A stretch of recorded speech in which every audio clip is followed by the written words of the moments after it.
जी, सवाल है, which of the following activities also closely related to the academic development. Academic के साथ किसका ताल्लुक है? सब्जेक्ट का ताल्लुक है। Girl guide program, fancy dress show, coin collection. जी, क्वाइन कलेक्शन सिक्के जमा करना, कपड़े जो है वो उनकी शो ऑफ करना, या लड़कियों का जो है वो गाइड प्रोग्राम, या सब्जेक्ट का क्लब जो है वो। ठीक है, सब्जेक्ट क्लब यानी जहाँ पे मुख्तलिफ मज़ामीन का क्लब है, इकट्ठे हुए हैं, वो सब्जेक्ट, वो ज़्यादा एकेडमिक एक्टिविटीज़ होगी बनिस्बत फीमेल को गाइड करने के।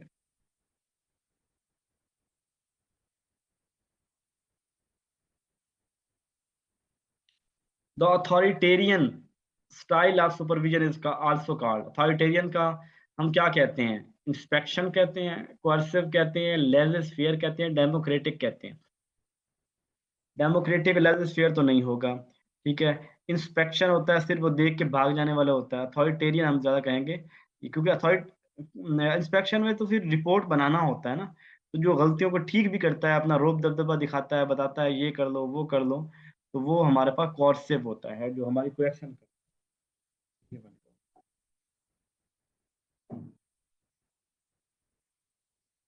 A high level of awareness on part of supervision to notice significant elements in situation, material, and behavior or other is called high level of awareness. चीज़ों के मुतल्लिक आप बड़े कॉन्शियस हैं, चीज़ों के मुतल्लिक बड़े आप जो है ना वो जानते हैं, पार्ट अपने सुपरविजन और नोटिस करते हैं चीज़ों को। और सिग्नल और सिचुएशन के मुतल्लिक आप बड़े ही जो है ना वो होते हैं, एक्टिव होते हैं, उन सिचुएशन को देखते हैं। मटेरियल में बिहेवियर, अदर, इन सारी चीज़ों के मुतल्लिक ही बड़े आप परसेप्टिवनेस हैं। ठीक है, मैंने भी पहली दफ़ा पढ़ा। तो परसेप्शन से होगा, जो मुस्तकबिल के लिए रेडी होता है, दिमाग लड़ाता है, चीज़ों के मुतालिक सवाल, मुस्तकबिल की वजह से, ये वाला इसका आंसर होगा। ठीक है।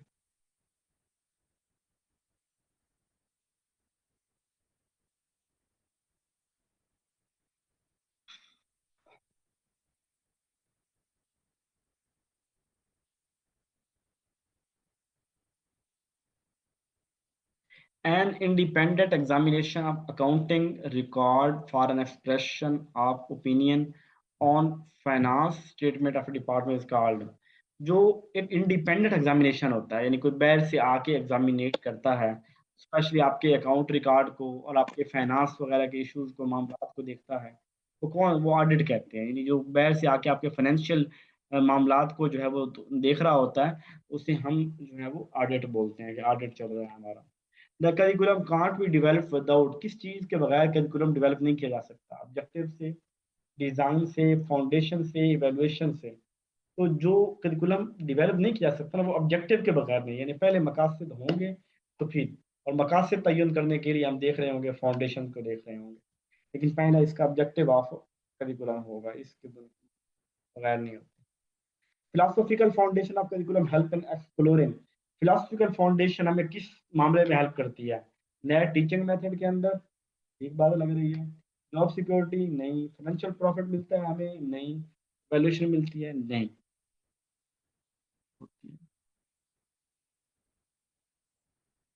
द मेजर पर्पस ऑफ को करिकुलर एक्टिविटीज, को करिकुलर एक्टिविटीज का मेजर पर्पस क्या है? Provide relief from the usual classroom routine, के बच्चों को क्लासरूम के अंदर थोड़ा सा रिलीफ देना। Allow student opportunity to development for good, अच्छा शहरी बन जाओ।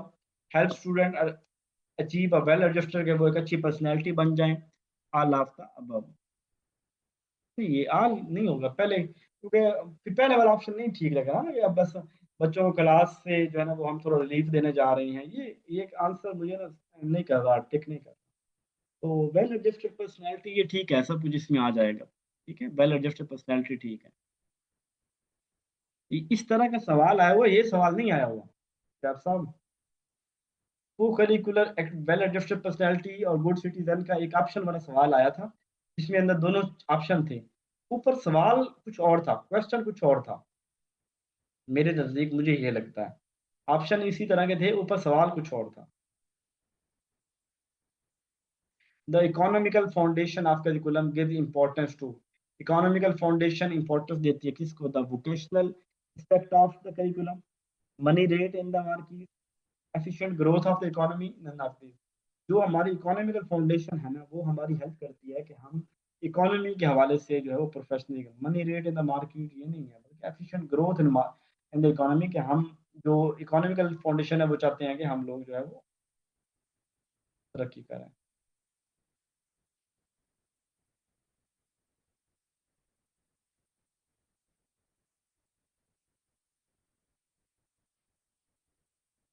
Psychological foundation of curriculum help curriculum develop to understand the nature of किसकी नेचर, कंटेंट की, लर्नर की, टीचर की, आइडियाज की। तो ये लर्नर की नेचर को समझना साइकोलॉजी का काम होता है। Homework valuable because it homework valuable होता है क्योंकि इससे क्या होती है, बिकॉज स्टडी हैबिट, इससे हमारी पढ़ने की आदत बनती है। डिग्री टीचर का वर्क कम होता है, ये इन्वॉल्व पेरेंट्स इसमें इन्वॉल्व होते हैं, तो बच्चों का जो ना आदत बनती है, इसलिए हम उनको होमवर्क देते हैं घर जाके काम करें। ड्यूरिंग द प्रेजेंटेशन के दौरान the audience is always more attentive in the, audience कब अटेंटिव ज्यादा होती है, दरमियान में, शुरू में, एंड पे, कब, तो बिगिनिंग में, शुरू पे तवज्जो ज्यादा होती है, आहिस्ता आहिस्ता तवज्जो कम होती जाती है। एनईसी कॉग्निटिव, और करते क्या है हम लोग, जब भी कोई कॉन्फ्रेंस कुछ होता है तो सबसे अच्छे स्पीकर जो है एट द एंड उनको बुलाया जाता है। उससे पहले जो है ना बाकी लोग अपनी तकरीरें करके चले जाते हैं। तो वो जब सब आवाम थकी बैठी होती है, लंगर का इंतजार कर रही होती है, उस वक्त हम लोग जो है वो थके हुए किसी जो है उस अच्छे मौलवी को उस वक्त भेज देते हैं।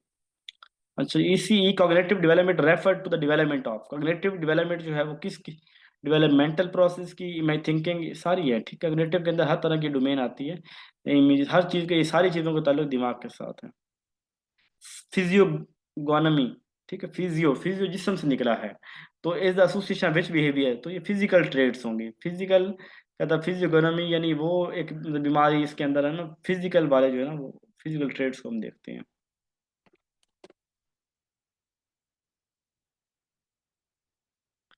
The term growth denote a net increase in our weight of chuck, जब बच्चे का वाइट वेट बढ़ता है तो उसको हम क्या कहते हैं, जो ग्रोथ में हाइट बढ़ने को कहते हैं, डेवलपमेंट कहते हैं, कैपेसिटी कहते हैं, एबिलिटी, हाइट बढ़ना होगी ना उसका, sorry, increase denotes a net increase, उसका जो इंक्रीज हो रहा है वो हाइट इंक्रीज हो रही है, और weight of the child, height या वेट दोनों में से कोई इंक्रीज हो रही है।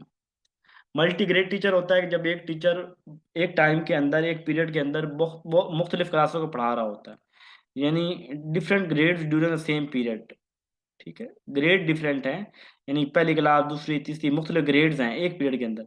ये different section of the same grade, एक ग्रेड को नहीं पढ़ा रहा, ये तो नहीं है ना कि पांचवी क्लास का एक सेक्शन, दूसरा सेक्शन, तीसरा सेक्शन है, मुख्तलिफ क्लासें हैं, ग्रेड डिफरेंट है, लेकिन टाइम पीरियड जो है सेम है, ये वाला मैंने इसका बताया भी था आपको। Children are born with the ability to learn, बच्चों के अंदर क्या एबिलिटी होती है कि वो किस चीज़ को सीख सकते हैं, अल्फ़ाबेट को, लैंग्वेज को, नंबर को, बच्चों के अंदर अल्लाह ने क्या खसूसियत शामिल की है कि वो किस चीज़ के रिसेप्टिव होते हैं, किस चीज़ को सीख सकते हैं, वो लैंग्वेज को सीख सकते हैं, ठीक है। Which are the following is true about ecology, ecology से मुराद ये कि इन्वायरमेंट, जैसे इकोलॉजिकल वैलिडिटी कौन सी है यहाँ पे, तो देखें जी, ability to of finding the real word, applicability of finding to the real word, all laboratory experiments have low ecological validity, how much a study method resemble real life situation, तो ecology के ताल्लुक चूंकि माहौल के साथ है, real life situation के साथ है, तो रियल लाइफ सिचुएशन के अंदर जो हमारे मेथड रिजेंबल कर रहे होते हैं उसको, यानी ये वाला इसका आंसर ज़्यादा सूटेबल बनता है। सवाल मैंने करवाने हैं 2430, 80 सवाल आज करवाना है, तो मुझे इधर से नींद आना शुरू हो गई है। A measure of the strength of the linear relationship that exists between two variables is called, दो वेरिएबल के दरमियान जो चीज होता है रिलेशनशिप, उसे क्या बोलते हैं, स्लोप बोलते हैं, कोरिलेशन बोलते हैं, इंटरप्रेट बोलते हैं, रिग्रेशन बोलते हैं। तो कोरिलेशन बोलते हैं, ठीक है, दो चीजों का आपस के अंदर जब रिलेशनशिप देख रहे होते हैं तो कोरिलेटिव कोफिशिएंट बोलते हैं, दो चीजों का relation, strength of the linear relationship between two variable, दो वेरिएबल के दरमियान, तो ये कोरिलेटिव कोफिशिएंट होगा। काजुअल लीव जो होती है ना, वो इत्तफाक से इत्तफाकिया जो महीने में हमें दो मिलती हैं, और साल की हमें टोटल 25 ये रुखसत इत्तफाकिया मिलती हैं, ठीक है, महीने की दो, वैसे साल की 25 हम ले सकते हैं, एक ही टाइम में ले सकते हैं अगर बड़ी तगड़ी सिफारिश हो, वरना हेडमास्टर सिर्फ दो ही दे सकता है, प्रिंसिपल दो देते हैं। चिल्ड्रन विद मॉडरेट डिसेबिलिटी, वो बच्चे जिनके अंदर कोई थोड़ी बहुत डिसेबिलिटी पाई जाती है, या माइनॉरिटी स्टूडेंट्स जो होते हैं अकलियत वाले, वो एक मेन स्ट्रीम क्लास के अंदर पढ़ सकते हैं, उसे क्या बोलते हैं? उसे इंक्लूसिव एजुकेशन बोलते हैं। क्या बोलते हैं? Inclusive education. इन्फ्यूजन तो बोलते हैं कि मुख्तलिफ सब्जेक्ट या चीज़ों को आपस में मिला के पढ़ाना किसी मसले को। मैंने फॉर एग्जाम्पल केमिस्ट्री पढ़ाते हुए साथ में कुछ थोड़ा सा बायोलॉजी पढ़ा दिया है, थोड़ी मैथ पढ़ा दिया है, उस टॉपिक को क्लियर करने के उनका सारा वो इन्फ्यूजन एजुकेशन बोलते हैं। ब्लेंडेड जिसके अंदर हम टेक्नोलॉजी का इस्तेमाल करके जो है वो ट्रेडिशनल तरीके से पढ़ा रहे होते हैं। Which is not true about projects. कौन सी प्रोजेक्ट? पर्पसफुल एक्टिविटी है, ठीक है। एक सोशल एक्टिविटी है, भाई सारे मिलकर करते हैं, एनवायरनमेंट क्रिएट होता है, ठीक है। रियल लाइफ के अंदर होते हैं, ये भी ठीक है। टीचर सेंटर एक्टिविटी ये नहीं है, ये जो प्रोजेक्ट है टीचर सेंटर एक्टिविटी नहीं है। जाग रहे हैं आप लोग और इजी है, समझ आ रही है? कि अगर नहीं आ रही तो बता दें, ताकि फिर कोई नहीं, हम इसको बाद में कर लेंगे, क्योंकि मुझे लग रहा है जैसे आप भी सोए सोए लग रहे हैं। To test null hypothesis a researcher uses.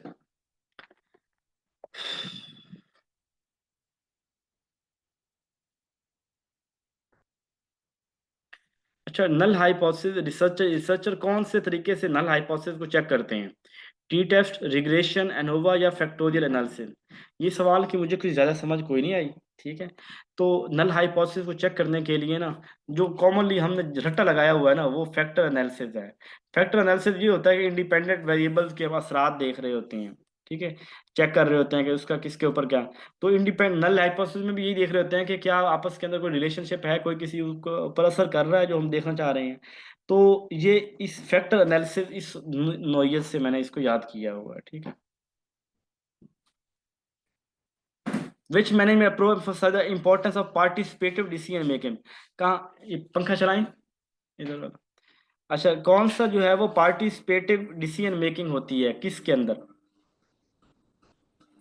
Participative decision में डेमोक्रेटिक के अंदर होती है, बिल्कुल ठीक कहा आपने। The process of dividing work among individual and group.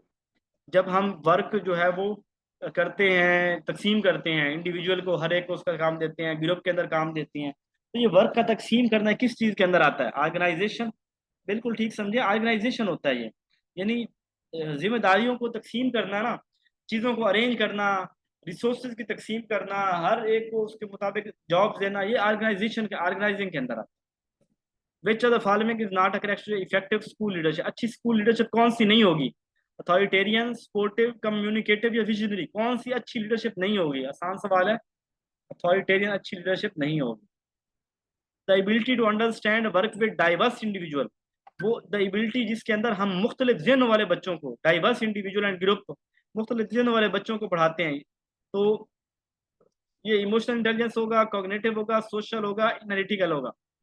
Social होगा। देखें, diverse individual and group, diverse, diversity कि हम कहते हैं, इससे मुराद हमारा मोस्टली यही होता है, तो मुख्तलिफ माहौल के, मुख्तलिफ इलाकों के बच्चे हमारे पास पढ़ने आते हैं, और उनको हम जो है वो उनको पढ़ाते हैं।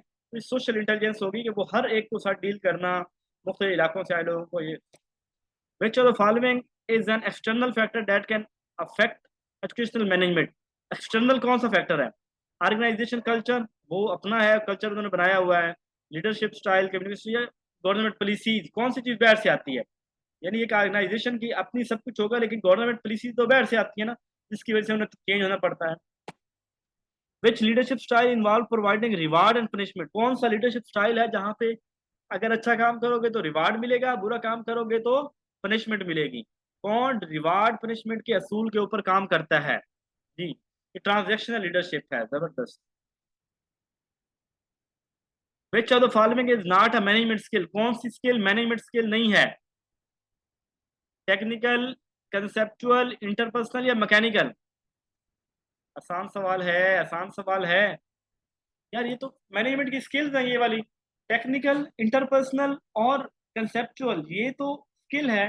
जो स्किल नहीं है वो मैकेनिकल स्किल है। ठीक है मैडम, इंटरपर्सनल स्किल, लोगों के साथ ताल्लुक, ह्यूमन स्किल भी बोलते हैं इसे, इसका नाम एक ह्यूमन स्किल भी है। The principles of management are derived from which management theory. Principle of management किस थ्योरी से डिराइव किए जाते हैं?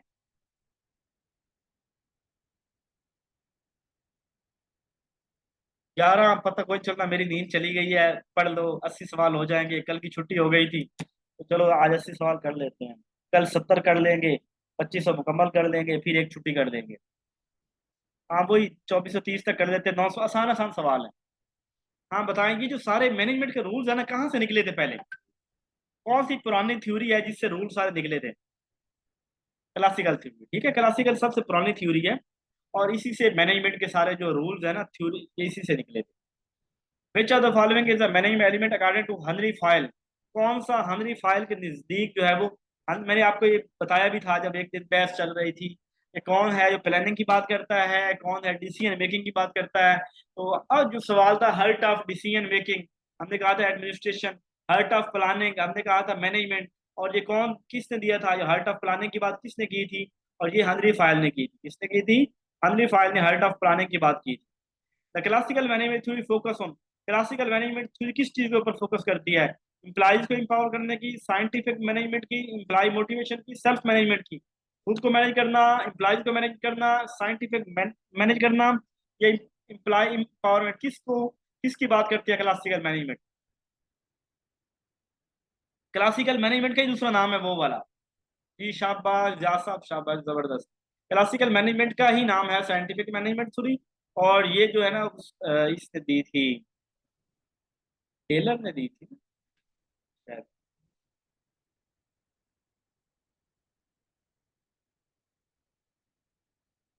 बहुत से लोग थे क्लासिकल के अंदर, टेलर साइंटिफिक मैथ जो है ना वो टेलर ने दी।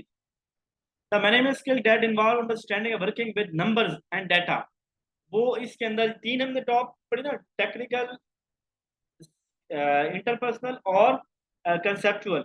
किसके अंदर जो होती है ना रिटर्न बातें होती है, कैलकुलेशन की बात होती है, तो टेक्निकल होती है। मशीनें जो है ना वो, इंसानों के नंबर नहीं दिए जाते, नंबर दिए थे मशीनों को, कि फलान इतना परफॉर्म किया, इतनी परसेंट एक्यूरेसी है, इतनी वैल्यू उसने दी है, फलान ने इतनी वैल्यू दी है। तो जो नंबरिंग की बात है ना वो टेक्निकल स्केल के अंदर हो।